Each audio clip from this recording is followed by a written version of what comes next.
but there's a lot of unanswered questions that could be answered later on. I think that's what foreshadowing can do. It'll ask a question and then you have to wait for the answer. Sometimes the foreshadowing isn't just for us, it's for the characters too. I was so devastated, but it was like right in front of my face the whole time. Hi, I'm Max. I'm Drew. And I'm Leisha. Plot hole. Said I'd write one chapter, wrote none. I'm sorry, you do what? I changed the ending again. 3 writers. Countless blueprints. Infinite stories. And now, into the story. When it comes to storytelling, you use all of these things in some kind of combination in order to transition from like through plot points in your story. So the first thing we want to is foreshadowing, and kind of just talking about like what is foreshadowing, what are the types of foreshadowing, what are some of our favorite examples, and are there ways that we feel like they're working for us in our whips? The second thing is callbacks, and the third thing is motifs. Yes. So I wanted to start out by Motifs being like themes that recurring themes. Yeah, so right? like recurring themes, recurring objects, recurring like Okay, I have an example for this. In Mexico, there was a show called La Rosa de Guadalupe. And you have to say it like that because the show is it's a soap opera. And every episode is an entirely like all new characters, all new plot, like everything. Whoa. Oh, so it's like Hallmark. okay. oh, okay. I feel like I'm gonna compare it to Death and Robots, but No, Death yeah, Note. it's Love like Death and Hallmark. Robots, yeah. It's like every episode is the same, but it's not the same. Anyways, every time you see a white rose in the show, you know that something is about to happen. Oh, Interesting. see, that's cool. Mhm. I love that. Yeah. Yeah, I like that. Let's think about that once we get to motifs. But Yeah, sorry, I just no. I thought That's about good. it. No, it's but great. it was a very general In fact, question. you know what? That was foreshadowing. Okay, let's talk foreshadowing first and foremost. What are some like when it comes to foreshadowing, what are the things that you're generally like? I'll be honest, I don't usually see foreshadowing until the second component. That's hindsight, yeah. It's always hindsight. I'm always recognizing foreshadowing in hindsight. Do you guys feel like you guys are those kinds of readers? Do you feel like once you see something, you're like, okay, I'm going to lock that away in my head for later? It depends on it depends on how well the foreshadowing is done, in my opinion, because there is foreshadowing that is extremely obvious. If you meet a character early on in a story and they seem to have like some big impact, but that you don't see them again for a long time, you're like, they're going to come back. It's going to be so-and-so's dad. They're going to have died. Something happens. Like, you just know, like, here's the trick with most TV, like cop shows or like TV mysteries, like buddy cops and everything. You always meet the killer in like the first like 15 minutes, like the first like third of the show, you meet them. And then once you get to the end, it's like, oh my gosh, it was so-and-so all along. What? Crazy. Scooby-Doo. It's Scooby-Doo, really. At the end of the day. Like, so it can be done, in my opinion, very poorly. Because I do pick up on it often. But that's like, foreshadowing is really cool because it's like, if it's done well, you don't miss it. But you don't lock in on it either. Yeah. And I think that that's probably the biggest thing for me is I am like one of those people that's very easily distracted by whatever else is going on at that point in time. Also, this is going to be a very spoiler heavy episode. So just We talk about stories, we talk about TV shows, we talk about books, and it's hard to talk about those things without spoiling. without spoiling. Yeah. Well, so the specific thing that's kind of coming to mind is Agatar. So all of us have read the first book. You haven't read the first book? He didn't finish No, it. I didn't finish it. Well, are you going to be okay if I spoil it for you? Yeah, go for it. I mean, Okay, to be cool. fair, I'll be honest. you said your wife spoiled it for you anyway, right? Yeah, So, I also am like one of the few people I actually don't care about spoilers. I will still watch a movie. I will still read I a will book. also still watch a movie and If- do all the things. It does kind of suck when like sometimes I do want to feel emotionally devastated. I didn't want to See- feel emotionally devastated in this conversation with this person. I've been emotionally devastated enough in my life. I'm okay with knowing the outcome. So I've had enough Dobby moments in my lifetime. I'm good. true. So one of the things that I think about a lot is the way that SJM wrote the story. I did not recognize anything as foreshadowing until the reveal happened. That was a huge. That's a huge component of her writing. That it's not that I struggle with it, but like no matter how many books I've read by her, I still have the audacity to be surprised when she reveals the things. So in ACOTAR specifically, there are multiple points that she points out once they're under the mountain with Amarantha, where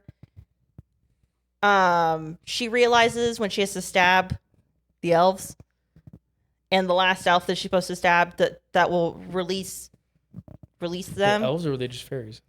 Fairies? They're fairies. Sorry, I thought We were elves. I talking had about elves Lord on of the the Rings brain. earlier. It's okay. Yeah. When she's supposed What's to the difference, really? They don't the fairies in this one don't have wings, except for one specific sub race. There's no Legolas, aka Super Mario. True. You ever seen the third Hobbit movie? Yeah. When he's like jumping on the rocks. Yeah. Doink, doink. Actually, someone edited it so it makes it sound. It's so funny.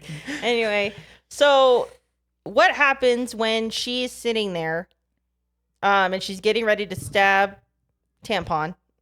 Is that's Tamlin's nickname. Tamlin. Oh, I was Every- like, what? The fandom can't stand him. So Oh, Yeah. So just so you know, so when she's preparing to stab Tamlin, that's the real spoiler. then there's this callback to all these times that basically they have said different things that have tipped these are conversations that she overheard, but that weren't exactly being hidden from her.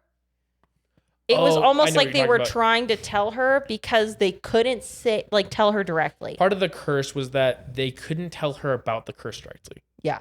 So like so they're like maiden butlering outside of her room. basically, Yes. but like in her, in her Okay. face, but like it was done well in terms of like you knew that they were talking about something that they couldn't reveal. Or like that she couldn't hear. But then But it didn't really like it. At least I didn't notice the maiden butlering moments. No, until the later on. reveal. Your reveal, you're like, oh my gosh, they were maiden butlering, but like intentionally doing so. So it was a cool mechanic to use. right. So that's probably one of my favorite examples because it was one of those things where like you didn't know what was happening until she revealed like this was something to tip her off. And so I think about that and like how in essence sometimes the foreshadowing isn't just for us, it's for the characters too.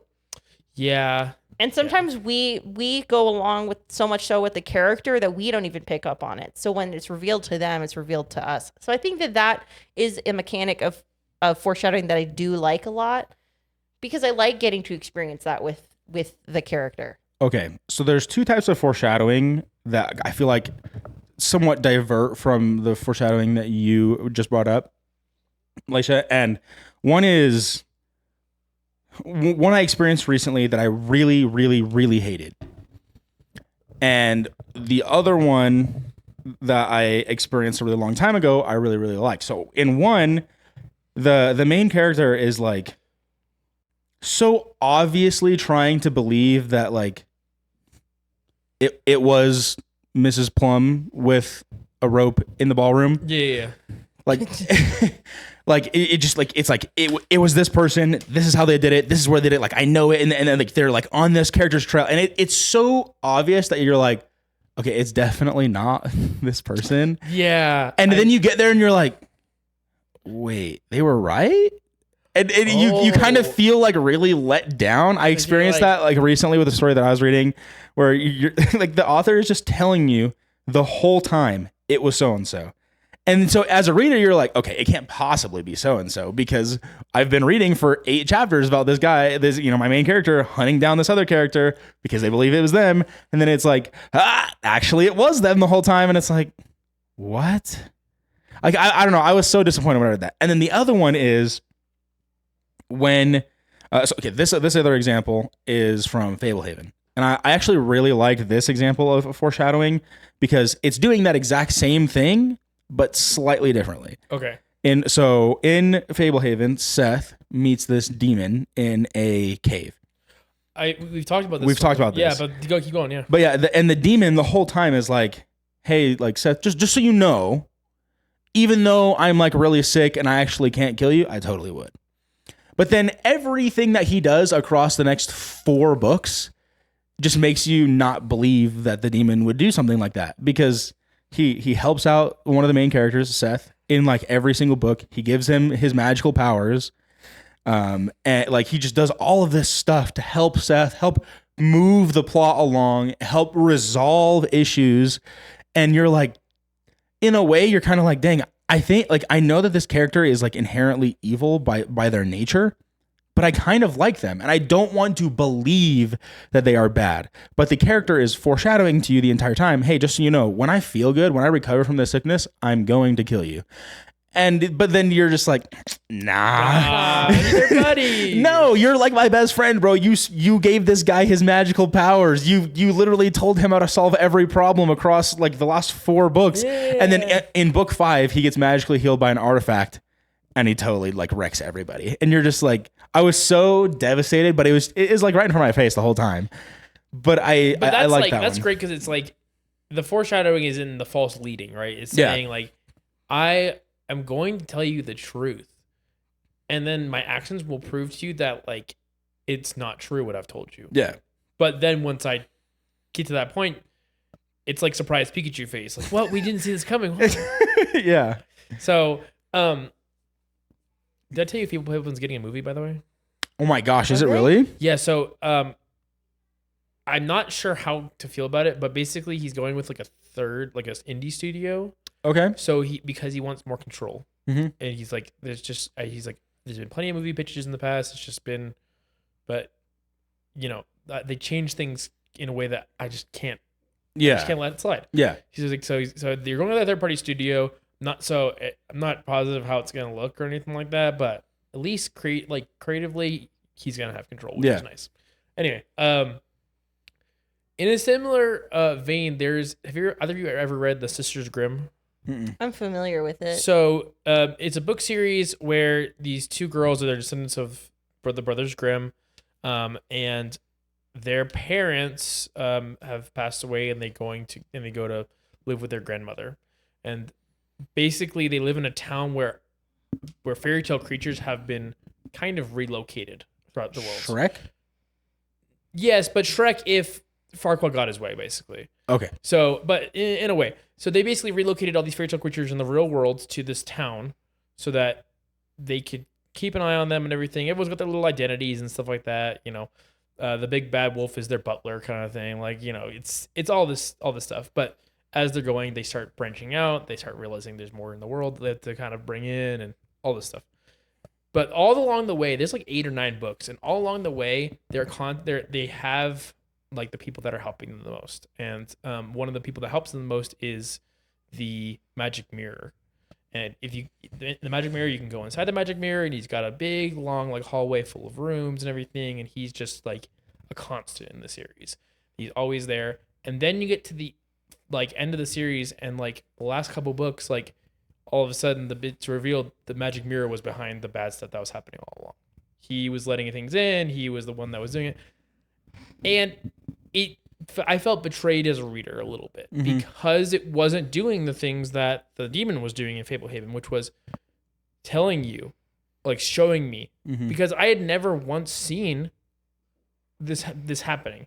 It was complete betrayal of trust, in my opinion, versus a foreshadowed betrayal. Because I couldn't look back and say, like, even if the demon was being more subtle about it, like people were warning him about the demon more often, and he wasn't saying anything. Like, at least you had the warnings. Like, no one ever suspected the mirror ever, and so it felt like a little bit of a betrayal. Well, I can also tell you about some key differences. I mean, mind you, I've not read either of these books, so take it with a grain of salt. At least with the demon, he's telling Seth the truth. He would have killed him if he had the strength or energy to do so. And that's what's beautiful about that with the reader, because they think that he's just telling you, I would have. the magic But mirror I is being won't. much more innocuous. Yeah. Like even if it's a lie, it's a lie by omission. It's still a lie. Yeah. So Which I is think a big betrayal. exactly. No, and I agree 100%. Yeah. I'm Well, not. it's a big betrayal for the character too. I mean, Yeah. like it's a big reveal. And thankfully they did it with a couple books left in the series, so like you could flesh out more stuff. I just felt betrayed as a reader because I didn't feel like it was ever set up to be that way. Like I couldn't look back and like in for Pharaoh as example, Yeah. in Akatar, like I can't look back and think, oh my gosh, they were trying. They were trying to tell me. There had been breadcrumbs along the way. I didn't feel that way with the magic mirror situation. Yeah. Just looking back on it, and I think that's what foreshadowing is it's so difficult to do, and so difficult to do well, especially if it's in foreshadowing for further books. It's so hard because it's like you don't know. Yeah, and that's a lot of pressure on you and as an author to have it all planned out, kind of creating this master plan in and of itself for how you're going to want this to go. But we also don't know it like per se if these were the things that they had in mind at the beginning. Exactly. Yeah. I mean, that's the I other think thing, too. about shows like Grey's Anatomy. I've never watched a single second of Grey's Anatomy. I've watched it from behind her 16 shoulder. plus seasons later, I doubt that Chandra, shout out to Chandra, that she ever thought it would get this far, or that like the characters that have died or like left, like have gone stage left, or whatever the case might be, would have happened, especially from the beginning. So I think you as a writer have to have some foresight as far as where your story is going to go, but it doesn't, I don't know. Like I can't imagine, especially depending on the length of the series, having like an actual like perfect solid idea of what the end's going to look like, especially when you have to write everything between point A and point B. Okay. So with that in mind, none of us are published yet. I'm going to throw that word on there yet because we're all going to be. Yes. Mark my words. Most publishers will take from what I've read, will take your first book. They want it to have what's referred to in the industry as series potential, but it's not planned out. It could be a standalone if, it doesn't actually sell as well or whatever. They want to buy the set. They want to buy what's going to sell for the next 6 years, not what's going to sell this year. Correct. But with that being said, they also want it to be able to stand on its own should it not turn out to be like super, should be a flop, or maybe it's just that story was a standalone story to begin with, and then they get a series out of you, whatever it is. So with that in mind, what would you guys recommend to aspiring authors in terms of foreshadowing for a book that's supposed to be standalone as their very first published work? I see. I think for me, the biggest thing would be like, don't be afraid to ask those what if questions. And because I feel like where series potential really takes off is if you can really dig into a what if question. Like, say you get a happily ever after, and then you're like, well, what if this came up? Or what if so-and-so got their, like, we got to see their story. Like, that's how contemporary romance works. Most of them could be a standalone. However, by constantly pitching those what if questions and actually writing a story about them, that's how you get prolific series, at least in my genre. So I think that like when it comes to determining like if a story has what if potential, can you ask a question and would you be able to write another story and like truthfully be content or like satisfied with your work if you were to write that story? I think the other thing I would say is don't answer all the questions that are brought up, because unanswered questions happen all the time in stories. Mm-hmm. All the time. Sometimes people want to know too many answers too.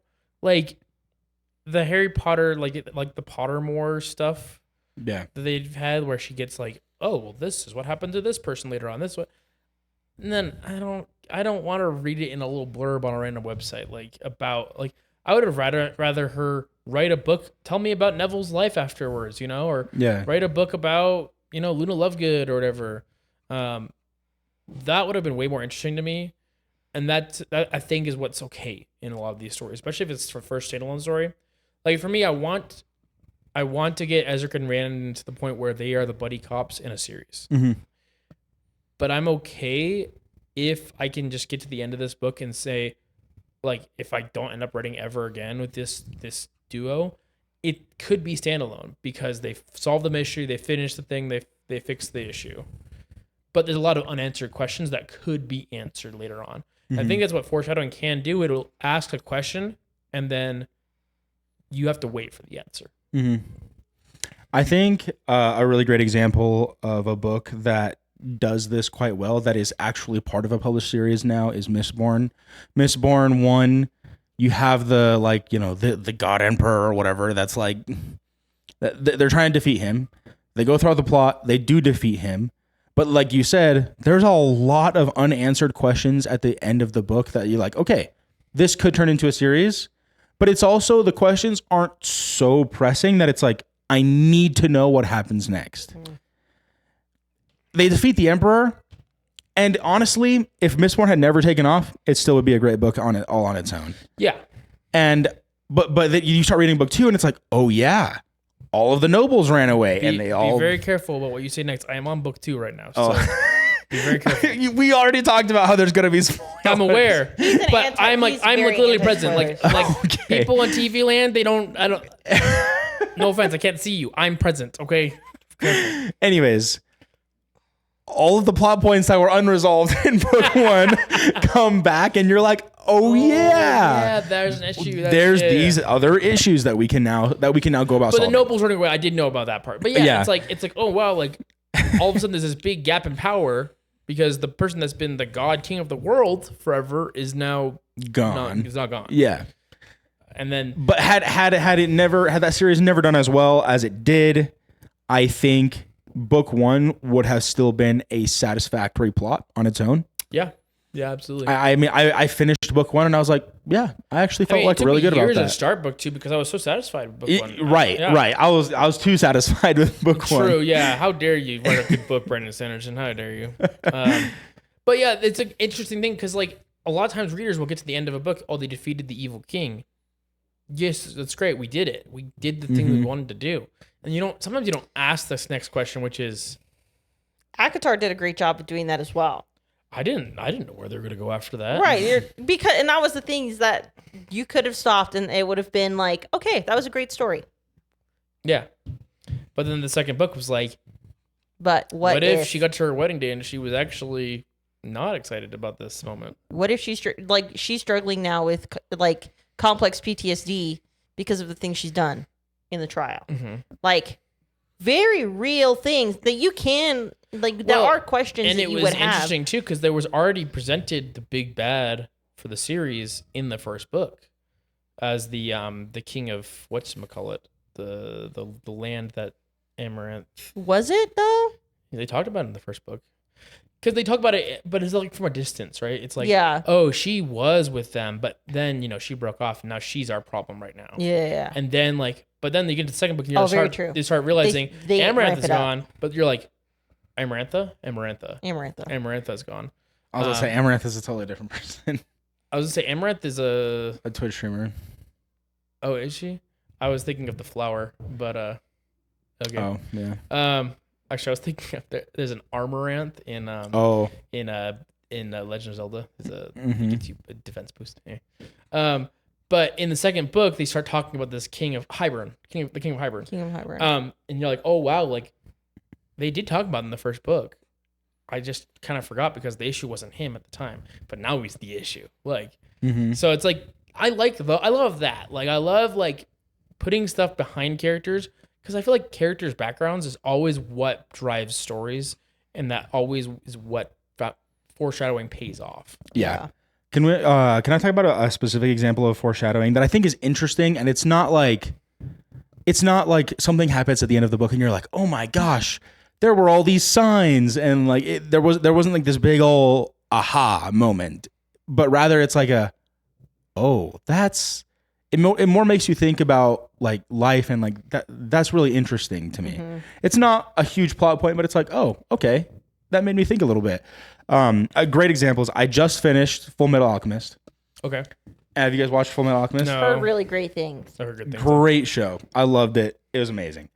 Wait till you watch Brotherhood. I've heard that's the next- Sorry, Brotherhood is the one that I watched. Oh. Okay. Yes. Yeah.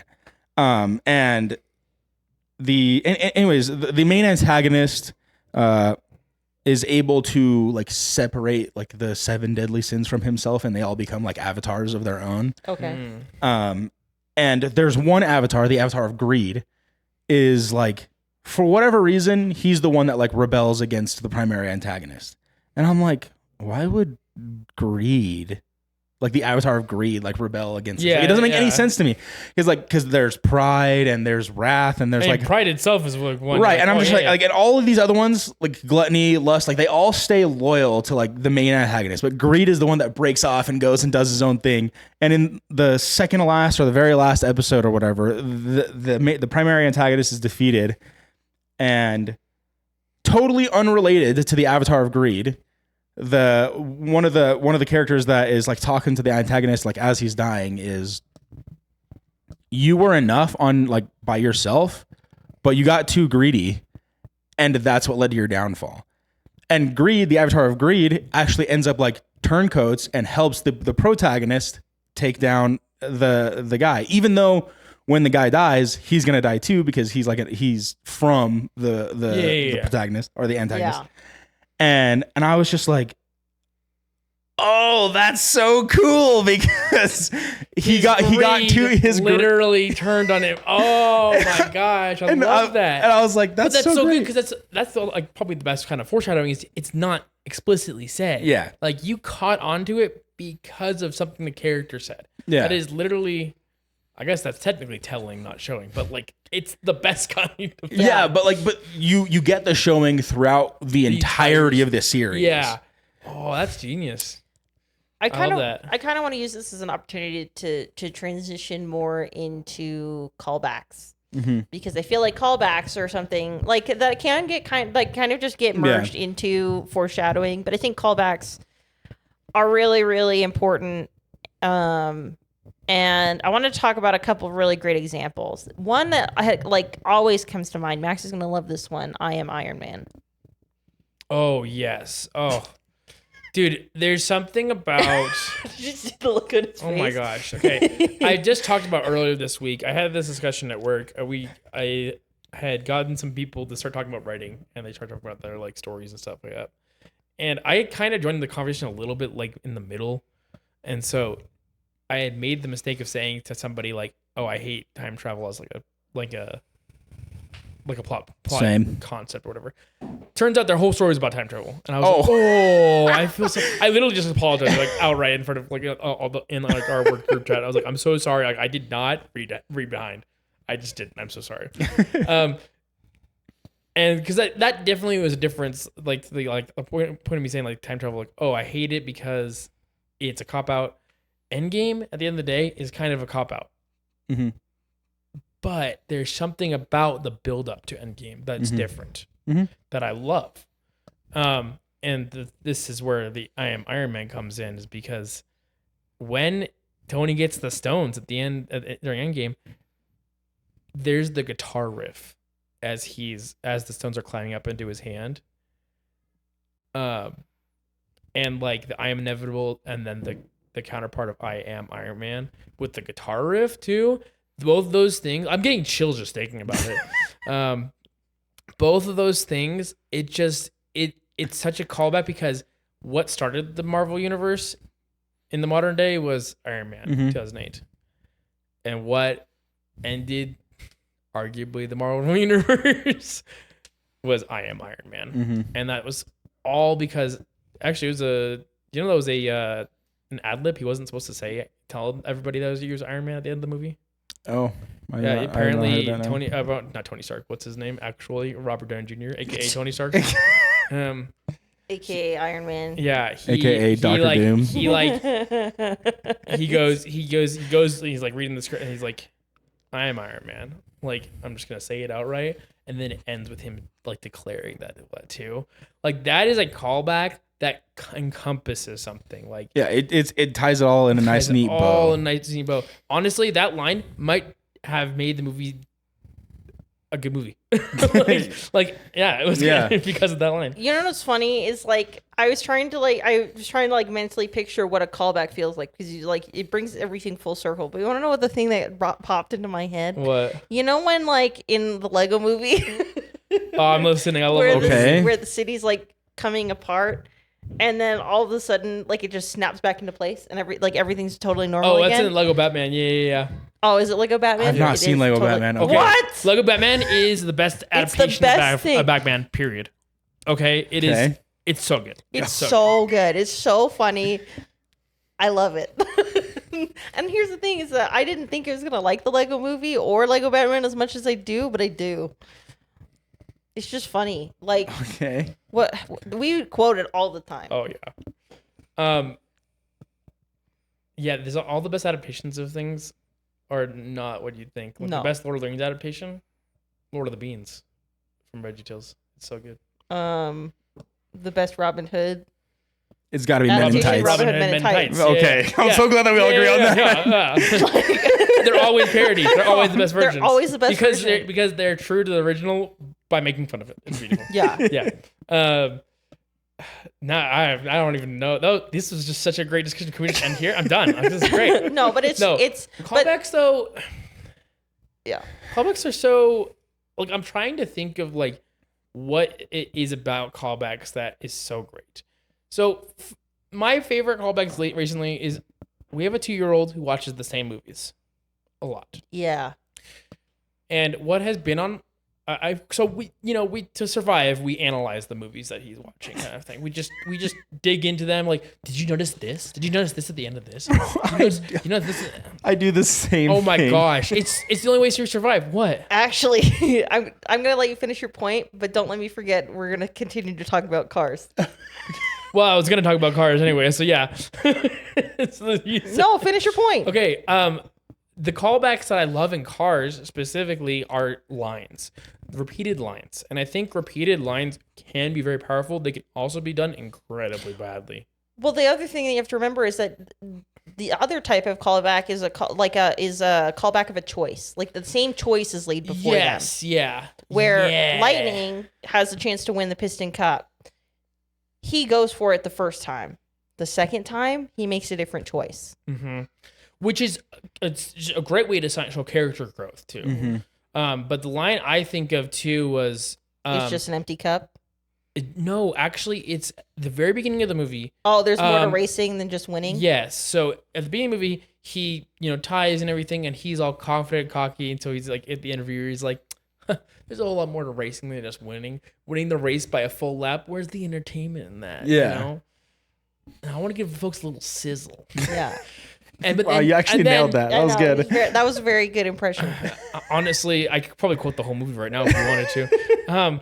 But then the end, when he gets offered the Dynaco position, and he's like, I didn't win. Like, he's presented with the same line, which is, there's a whole lot more to racing than just winning. And he's referring to him giving up the Piston Cup to make sure the king had a great last race. Like, there's a whole lot more to racing than just winning. Like, ties that whole movie together because of that callback.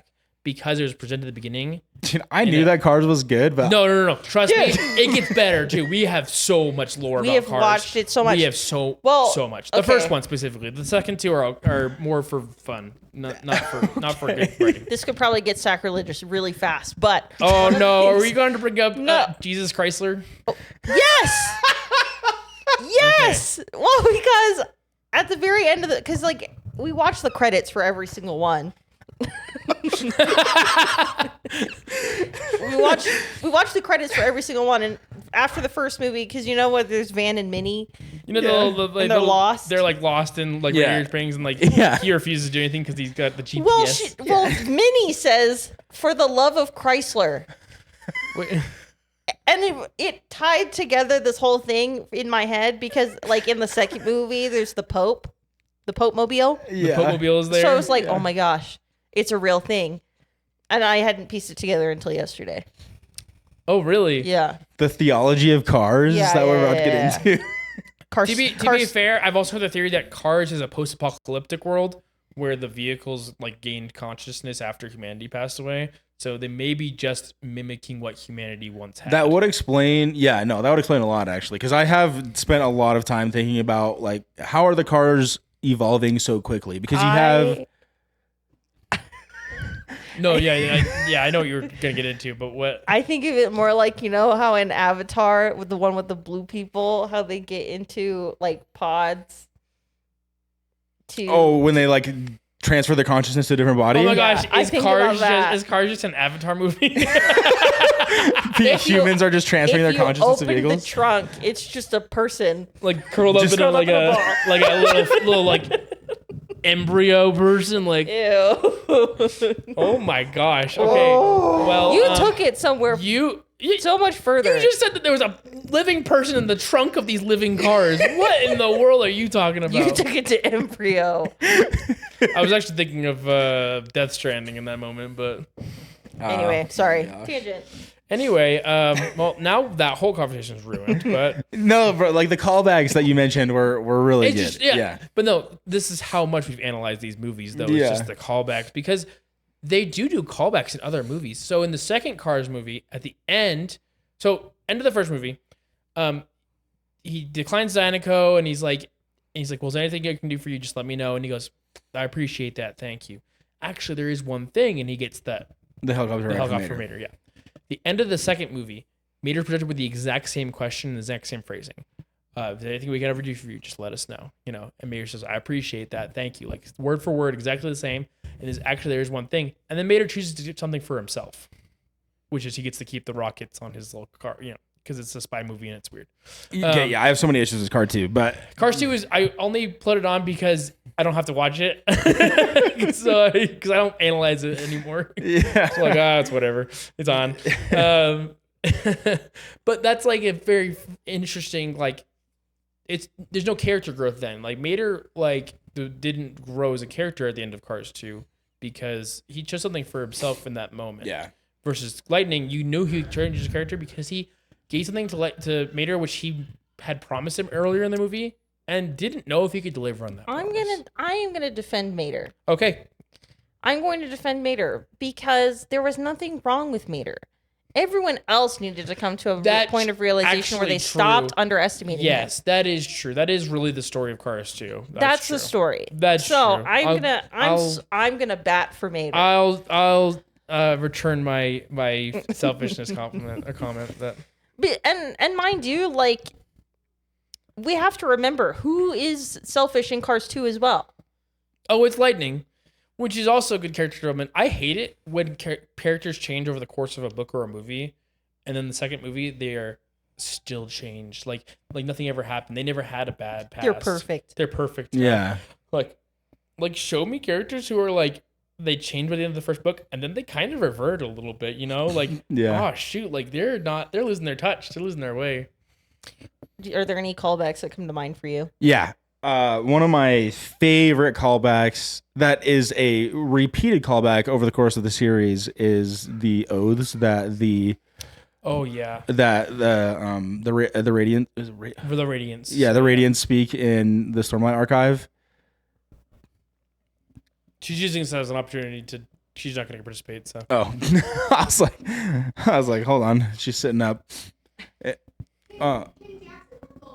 Yes. yes. Perfect timing for that Yeah. too. By the way, because I can cut that. I totally was waiting for somebody to say I knew something because some- I I knew. heard the door open and I was just like, for sure, it's all good. Well, I had a feeling today was going to be the day. yeah. But anyway, so the Radiance and their oaths. Yeah, when they're saying, like I don't even remember what the words are, but like it's Well, it's like Journey Before Destination. Like Yeah. because it's like those callbacks. They're literally oaths. Like oaths are meant to be said and to live by. So it's like to have them called back so often. It's really cool. yeah, and I really like those because a lot of them feel earned, and I think because earlier at the beginning of this discussion about callbacks, you said sometimes they're really good, sometimes they're really not good. I think the big difference for me in what makes a callback good versus not good is if it feels earned. Yes. I think another version of a callback that I don't like is I don't like when it's like not like triumphant callback, because there are times where, like, for example, someone says something and then it's twisted by a villain. Does that make sense? Yeah, I know what you mean with that. Yeah. Like, I'm trying to think of a good one. For some reason, Scar is the first one that comes to mind when he like sinks his claws into Mufasa's paws and says, "Long live the king." Like, that just feels You don't like that? horrible. Oh my gosh, I love those kinds of callbacks. What's great about that is that it's actually not a callback. It is a twisting. Yeah. Like it takes his words and twists it for somebody else's use. So I don't feel like that's a callback as much as it is. I guess it is in a sense. It is a callback. It's just a callback with the intention of redefining what the character said. Sure. Yeah. Yes. Exactly. Yeah. So that's a good- you don't like those? they're okay, but like it just like it makes your stomach drop, which is the point. Yeah. But man, Yeah. ugh. I think you can definitely do them wrong though. If a villain says it to you, you're like, oh, like you're not worthy to speak those words. Like, You haven't worked hard to get here. don't you know what Lightning McQueen has been through, Mater? I see. I do like those kinds of callbacks, though. What? A callback I like. Okay. Superman. This new Superman movie. I haven't seen it. Oh my gosh, you gotta watch it. It's so good. We've had this conversation so many times. It's so good. We've had this conversation so many times. I don't know if I'm gonna watch What it. happened in the Superman? It's so good. Okay.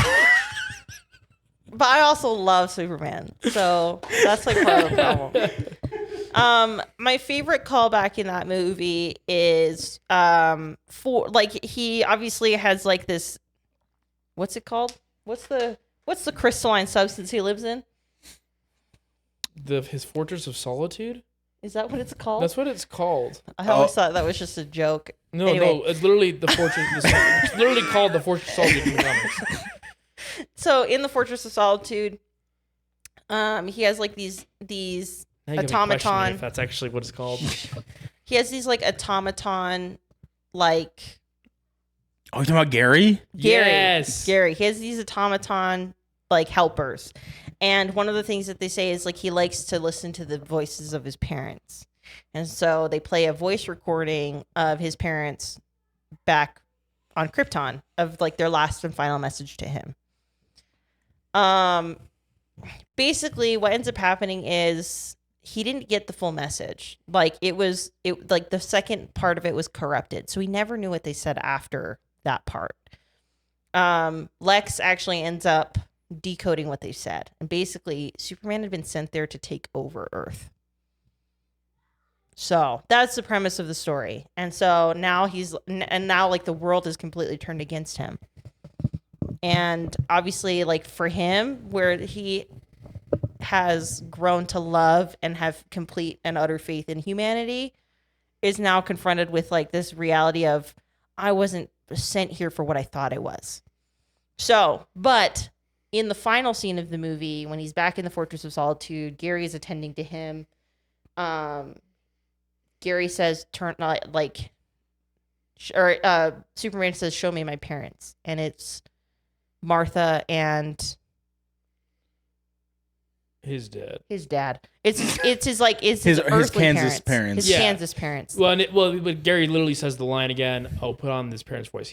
It soothes him. It soothes And him. then you're like, but hasn't that been like the whole point of the movie is that it's not soothing to him? But it's like And then you snippets of his see like life. snippets of his Earth life with his parents and everything, and it is like the most wholesome thing. It's adorable. It's great. Okay. But that's probably one. Did they that's just turn the new Superman into Invincible? Like the plot of. kind of. Yeah. Yeah. Except say no. except what do you mean? Just sorry. I mean specifically with the he was sent there to conquer Earth. Oh, I guess so. Maybe I don't know. Yeah, because Omni-Man, that's what Omni-Man, that's what it is. But the difference is Omni-Man actually did come to Earth to kill everybody. yeah. But then he changes over the course of time. Sure, yeah, but Yeah. it takes a long time, and it's like Superman never wanted to conquer Earth. Mhm. Omni-Man still did. It took a long time for him to change that mindset. So. Yeah. So I mean, yeah. So it's one of those things where, especially when callbacks That's a good callback, though. That's a really good one. show how a character changes, especially to bring things back full circle in a way where you've seen how much the characters grow and you see how much their circumstances have changed. And it's literally like tying everything into a perfect bowl, Mm-hmm. of just, That's also the risk of callbacks, too, is the bow. yeah. Because, like we were talking about with, like, future books and everything, too, bows get restrictive. Right? Or they can be 'Cause unraveled. Well, that's the thing. Is like, if you unravel the bow, you are risking a lot. Like, you are, because you could be done really well. You could unravel the whole thing. It's like, the end of Mistborn, cool, we did it. We beat the bad guy. And then it's unraveled immediately. It's like, actually, there's a lot worse in the world. Yeah. A lot of bad things are going to come. Yeah. So it's like, you can do the unraveling in the correct way, but if you're crafting this story, like, callbacks, I think, should support the story, not tie it up. Because if it is tied up, it's tied up. Man. Yeah. Or they should just be like, I really like the callbacks where it's characters are presented with the same decision. I love that. It's a good one. And then they make a Different one. choice. They make Yeah. a different choice. Well, and then you got the ones that, like, they're presented with the same question at the end of the day, and they were the same choice. Those are bad callbacks, in my opinion. So the worst example of this for me is Game of Thrones, the last season. So with Jamie. yeah, no. No. There's two. There's actually even worse. That's the one. That one's even worse than I was thinking Okay. of. Because he was already made all these good choices to switch, and then he gets into the same question, and he chooses to go back to revert. No, but worse is Daenerys Targaryen, is that she came from the Mad King, and they basically has been fighting this whole time to separate herself from her brother, from the old Mad King, her father, to become a different kind of ruler. And she's proven it time and time again throughout the series. She releases slaves, she conquers cities to release the slaves, and to be this greater ruler and be more benevolent, be better. And then she gets to the end and, like, basically is just like, oh well, like, I guess all of us Targaryens are mad and I'm just gonna destroy everything. And that was it. Like, she just goes and just turns on everything she ever, like, lived for, just because she's like, oh well, people have died, with people I care about have died, I might as well just give in. And it's like, that's a callback to the old Mad King that I didn't like. I didn't want that. What are your thoughts? Do you disagree? Do you think it's a good thing? I don't think that in those specific scenarios those are good things, because the characters went through a lot of character development to get to that point. I do, however, have to respect the crash out sometimes. Sure. But the problem is it should be a crash out, right? That's going to be Crash a outs- hashtag on our next crash outs Instagram shouldn't- post. Crash outs shouldn't be the end all be all, though. That's the problem. Is that crash outs are like, I think it should be a quick lash out, something that they shouldn't have done that makes problems for them in the future, but then they can have the opportunity to fix. Yes. No, this was at the end of the series. This is the last couple episodes where she destroys everything, gives everything up, and then she ends up, like, I think she dies. I actually haven't watched the last part of the series because I just gave up. Just that. To kind of play Disappointing. devil's advocate here for a second, I mean, I know I literally just talked about I hate callbacks where, like, villains twist things.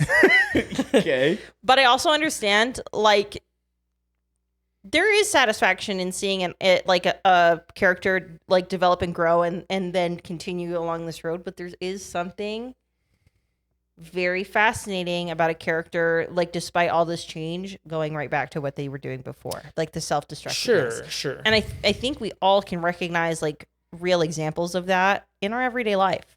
Like, one of the things that we talk, like, that, I think impacts everyone is addiction. And addiction is very, very, very difficult in the fact that relapse is a component of recovery. And so when I think about, like, those examples of characters going back on, like, sometimes years and years of progress that they've made, a big part of it is, like, making the better choices is a lot of work. It's a lot of energy and bandwidth. And it can be really thankless in a lot of ways. Like, it doesn't mean that the bad things stop happening. So I also understand, like, sometimes you're so comfortable with, like, being in that dark place that why would I pick anything different? Have you seen Haunting of Hill House? I have not.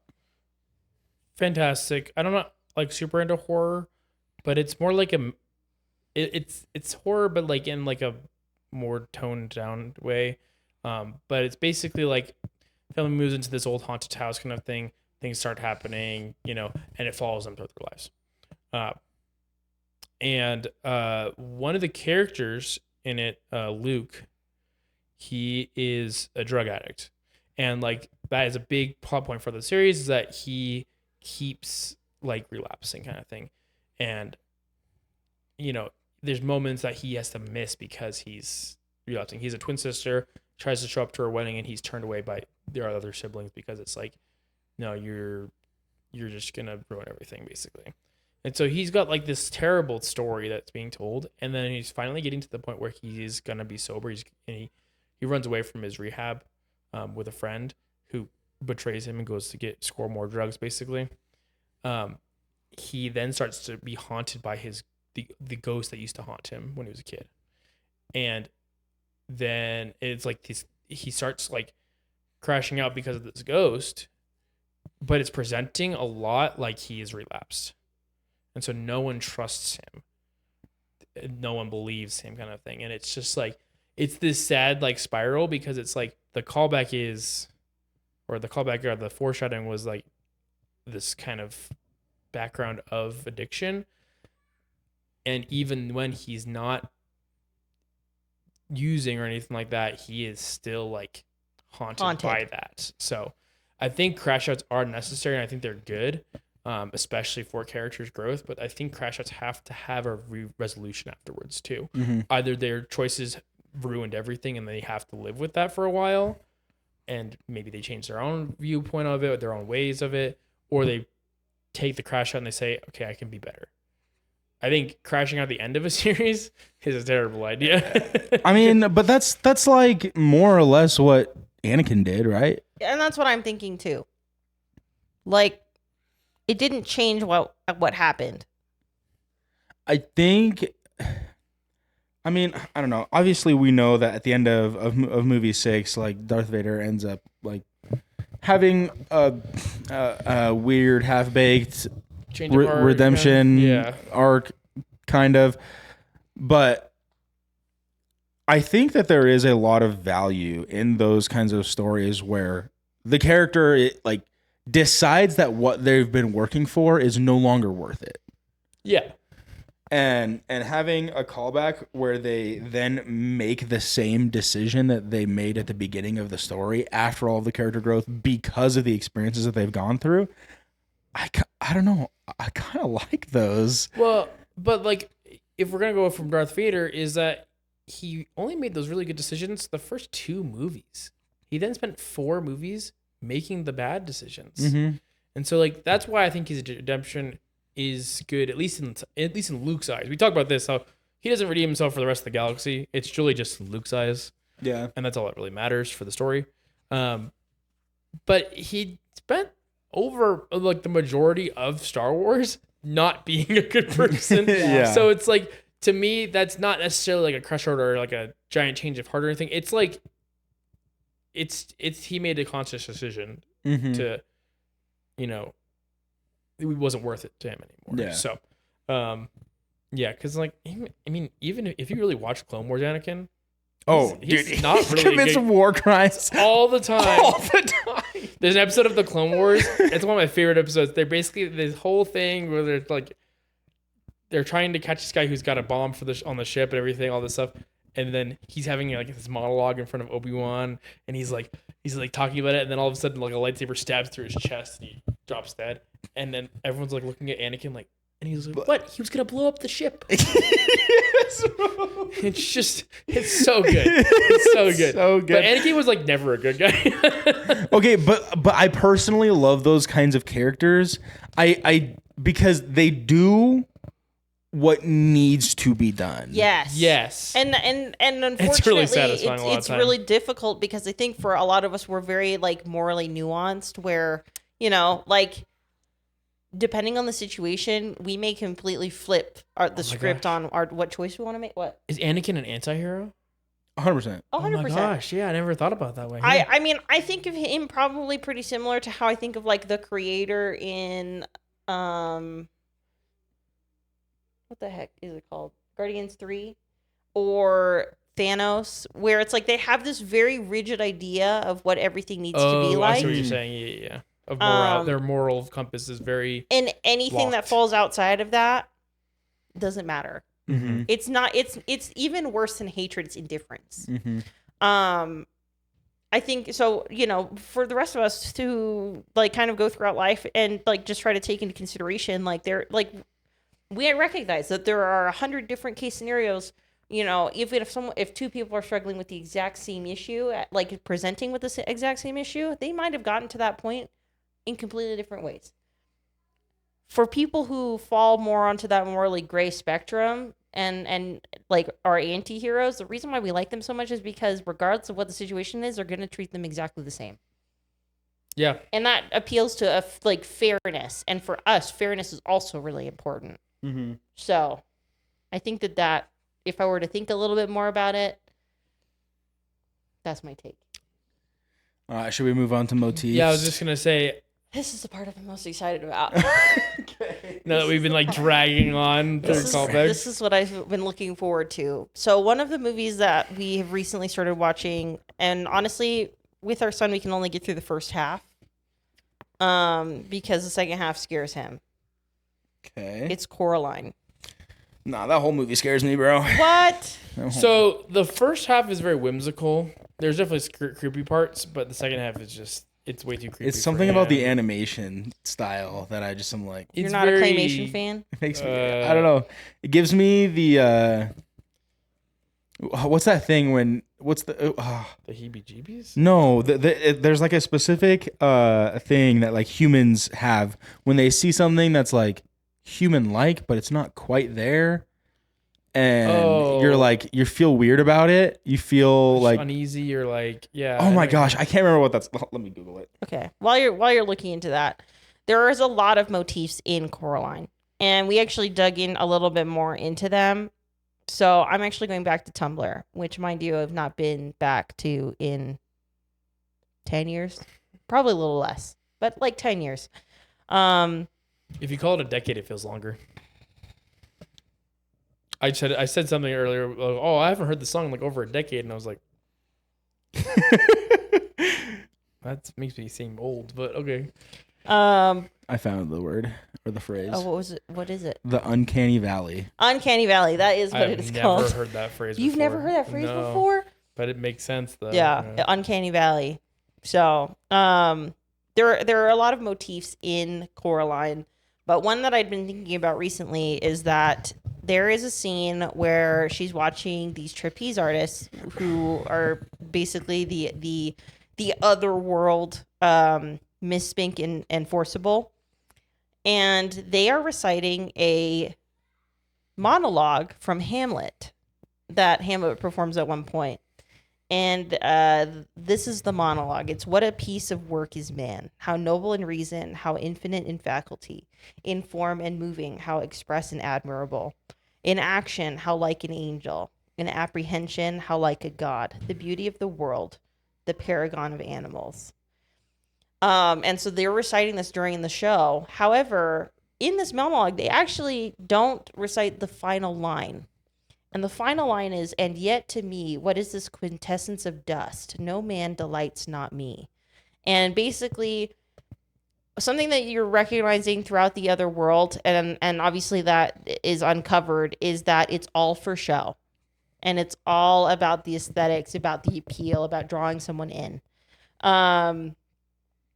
And what's really interesting about it, and that we didn't realize was a motif, is throughout the movie, as things start to uncover, things begin to turn to dust. All like the puppets and the things that are created are made with sand. or dust. And so what is this quintessence of dust? Like, you realize that everything's hollow. And so I love the motif specifically in Coraline because I feel like there's a ton. Like the Seeing Stone. Like it's like, I don't know what this is for, but it actually ends up being her key to being able to identify what's real in that world, which are the ghost children's eyes. Or what's another one? The doll. Like the doll is her spy, and she uses it to draw in specific kids. The Beldam. But those are the like motifs in movies are the things that I think, or shows or books. Those are things that I think about far longer than I think about anything else. Okay, a great example of a motif. Now that you guys have defined it for me, because I was too afraid to ask. Is, so I've been watching Stranger Things, so I can catch up, so I can be able to watch the new season. Sure. And one of the big motifs that I hear repeated in that show all the time is friends don't lie. Yeah, they lie all the flipping time. Every single one of them. They lie all the time to each other. Well, that's the point of them saying it, right? It just draws your attention to it. Yeah. And you're like, that was a lie. And that was a lie. And that was a lie. But then people that don't lie to each other, you're like, okay, they're friends. Yeah. Well, that's actual truth. Like, that's an interesting one. That's a good one. Yeah, that was one that I thought about while you were talking about. Well, that's cool Caroline. because like I don't know if I thought of motifs as having just a straight line that you could say that really activates them, and that is exactly the case there. Because I think a lot of motifs as being like a background theme or like underlying.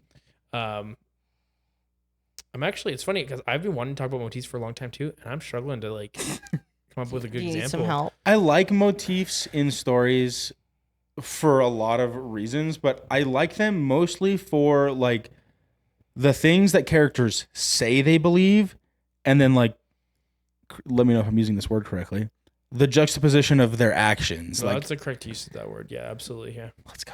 There are tons of motifs in La La Land. There are a lot of motifs in La La Land. So, and mind you, like it can be things like color. That's what I was thinking of too, is color specifically. There's a movie that we talked about recently that like color played a big part in the change. No, I can't remember. What movie have I watched recently? Oh, I also thought of a thing, a motif in. So this was my favorite movie of all time. So it's called The Crow. It has Brandon Lee in it. Brandon Lee is Bruce Lee's son, and he actually died during the filming of The Crow. Yeah. It was like a prop gun issue gone wrong. You know, was this with the? This is not all about okay. Baldwin. That's a different. This was back in the 90s. Yeah. Oh wow. Okay. And so I adore this movie. Probably like I enjoyed it way too much for being as young as I was when I started watching it. Like I watch this probably once a year. I have to watch it by myself because Max doesn't like it. It's not that I don't like it. It's a little gory at times. A little. And so I don't love that part. But I mean, yeah, someone died. Basically, well, yeah. But the movie is about like basically guy his wife or fiance gets killed. Yeah. So him and his fiance the night before Halloween is called Devil's Night, and basically like everyone goes nuts, like, and it's a free for all. Like think the Purge. Okay. Yeah. So people commit crimes, people set fires, it's this whole thing. And so him and his fiance are killed on Devil's Night. A year later on Devil's Night, he comes back to life to avenge him and his fiance. And so he kills the people that killed them. Yeah. And he ends up going for the kingpin. Who, even though he wasn't there, he was calling the shots. Yeah. And the motif I like in that one is, so Eric Draven, who's the main character, he's a musician and like in real life before he died. And one of the lines he says in the movie to a character who they like him and his fiance took care of, like he was the kid that they took in, is "It can't rain all the time." And it's a line in one of his songs. And so she ends up playing the record. And so the record skips so that it just plays that line over and over again. Can't rain all the time. And then it's raining the whole movie until the very end after he goes back to his gravestone to basically return to being dead. Okay. And it stops raining. And that's a motif that I really love in that movie. Mm-hmm. No, that's a great one. That's a really, really good one. I guess in essence too, Blade Runner 2049, which I don't know either of you have seen. Have you seen Blade Runner at all? Blade Runner itself is like a cult movie kind of thing. Like you gotta really get into it kind of thing. It's an acquired taste. It's an acquired taste. Blade Runner 2049. I would say The Crow is an acquired taste as well. Yeah. Blade Runner 2049 does a little bit better job of giving you more to work with. But it's still like building off of the cult movie, so it's like, yeah. And but there's a scene at the very end, there's a very famous song in the first movie called Tears, about tears in the rain is basically what it is. And it's like this monologue about about you can't see your tears in the rain, basically. And at the very end of 2049, when everything's kind of like settled down and everything, the main character kind of lays down and like can rest finally. And as he's laying there, like it's snowing, and the song that plays is Tears in the Rain. And it's like a very interesting like motif of, it's actually a callback too, in essence, to the end of the first movie where it's pouring rain, to now it's this quiet, like it's the same thing as falling from the sky. It's water, but the slowness of it and the stillness of it, it's just juxtapositions itself against the rest of the movie and the rest of the two movies in a just wildly beautiful way. So motifs can be callbacks too, I think, and foreshadowing. But they're definitely more subtle. Like I feel like all three of these topics that we've talked about are intertwined quite a bit. Yeah. And that's why I thought it would be a good idea to kind of combine all of them. Yeah. So, I guess also coming back to kind of like when it comes to our writing, do you feel like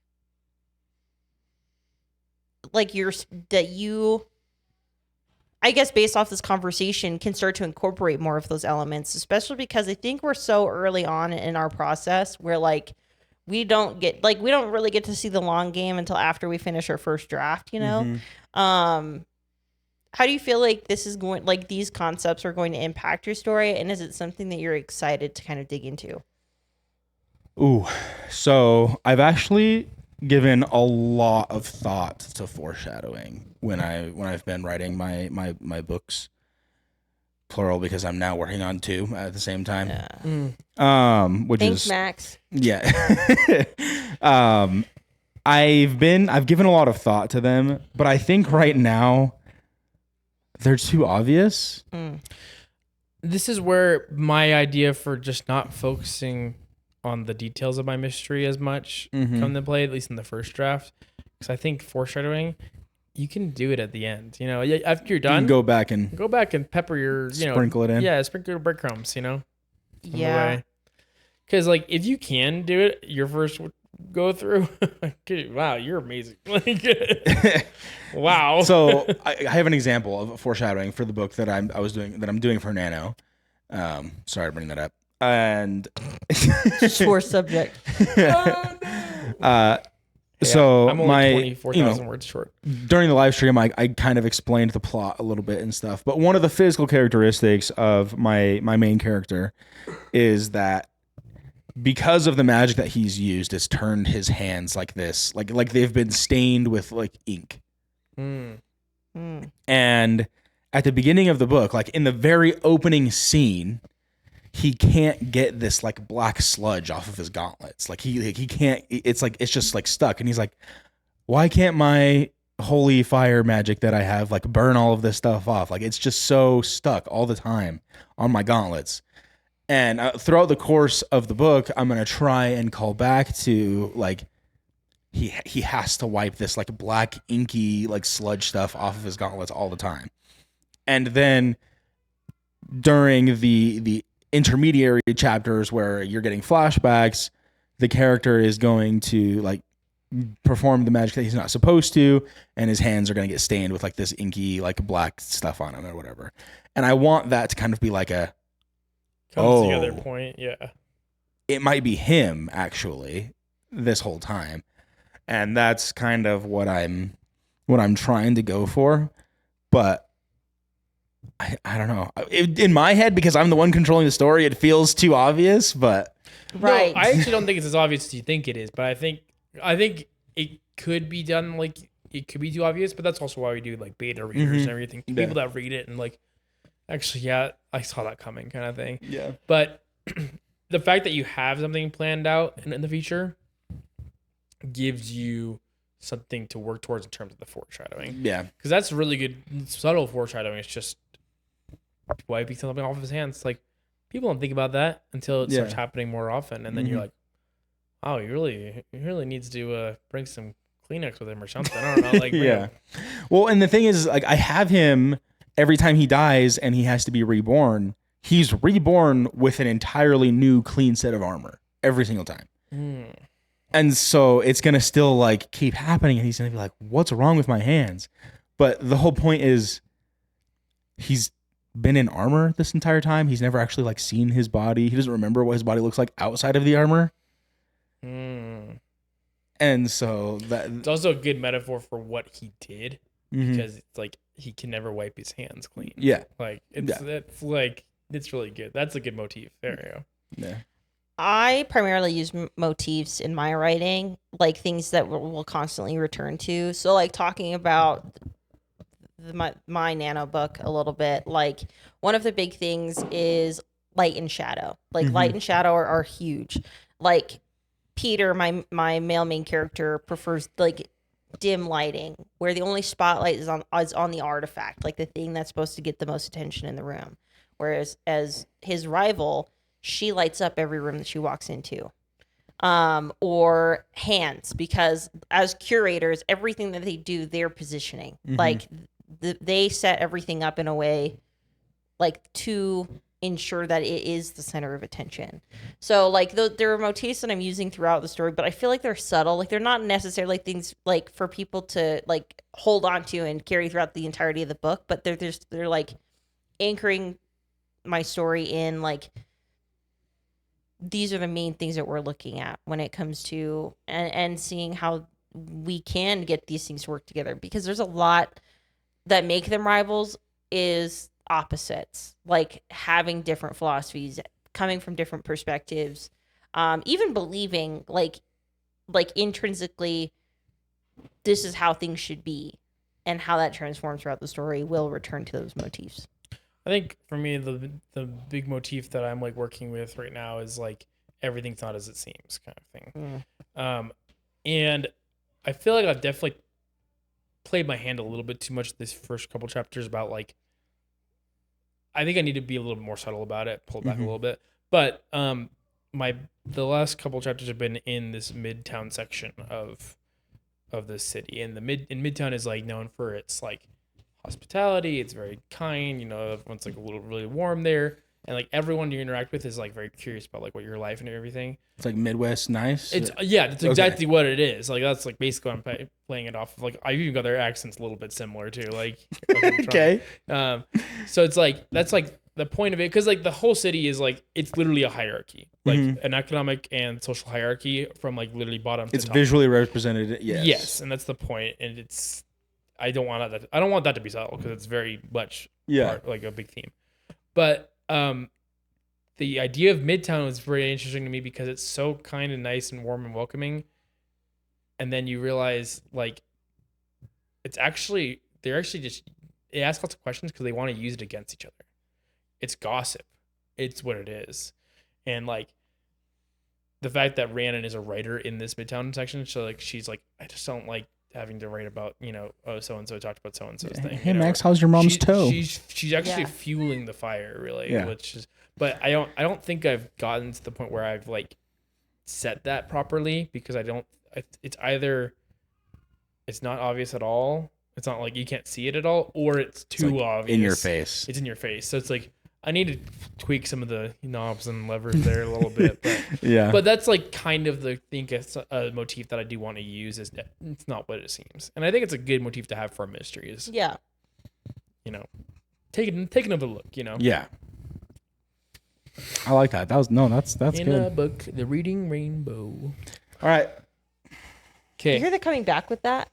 he did hear about that. Yes, you know what Reading Rainbow is? It's an old PBS.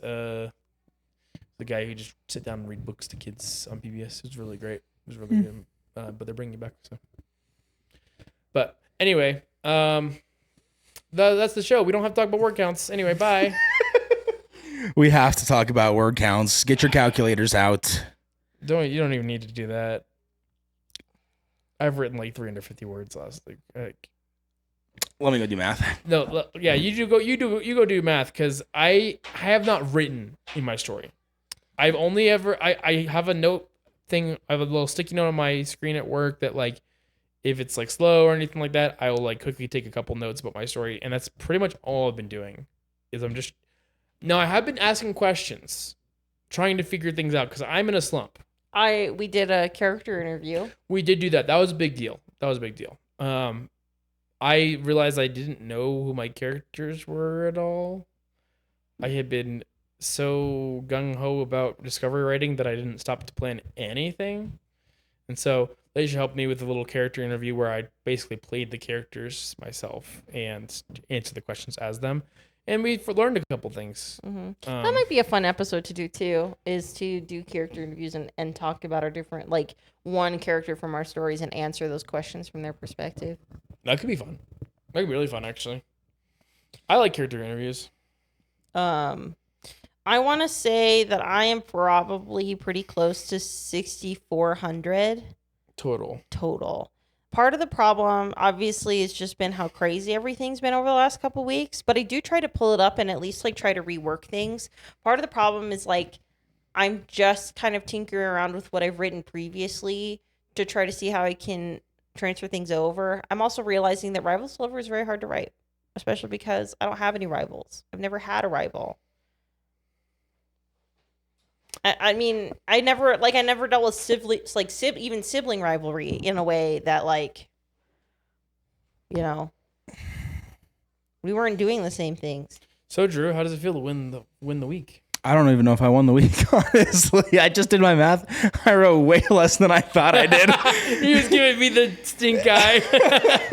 Well, what did you I'm write? over there sitting there like doing my math and I'm like, oh no. Wait, did you guys hear your numbers already? So the answer is we haven't written This week? Well, at total, I'm at 6,400. 6,400. That's total for Nano. Are you sure? Because I saw a message in the Discord from like a couple days ago where you said you're at 69. Am I at 69? Nice. Okay. Hold on. Max, what the fudge, bro? As long as we don't have to say 67, that's all I care about. Anyways, I wrote 488 words this week. Oh, okay. Yeah. Yeah. Yeah, it's not good. I honestly 350 is like a very very conservative or a very ambitious estimate for me too. Oh, okay. I'm over 6941 because I have written more, but I'm definitely below. Like I would say, I'm not over 7,500 words. So you've written less than 500 words this week. I would say so. So I think we're all about that 500 word range this week. Sounds like so. I'm definitely below both of you. Yeah. Like I have not really written anything. But honestly, it's been really nice to kind of focus on it because I'm thinking about writing every single day. That's like before, true. Sometimes I wouldn't even get a chance. But I need to like moments to sit down and like actually. I need to like give myself. You need moments, or I you don't need need to moments. It? I need to choose moments. I need to use time better so that I can actually sit down and like really work things out because I am in such a rut with my story. Like trying to get over this hurdle has been just backbreaking. Like yeah.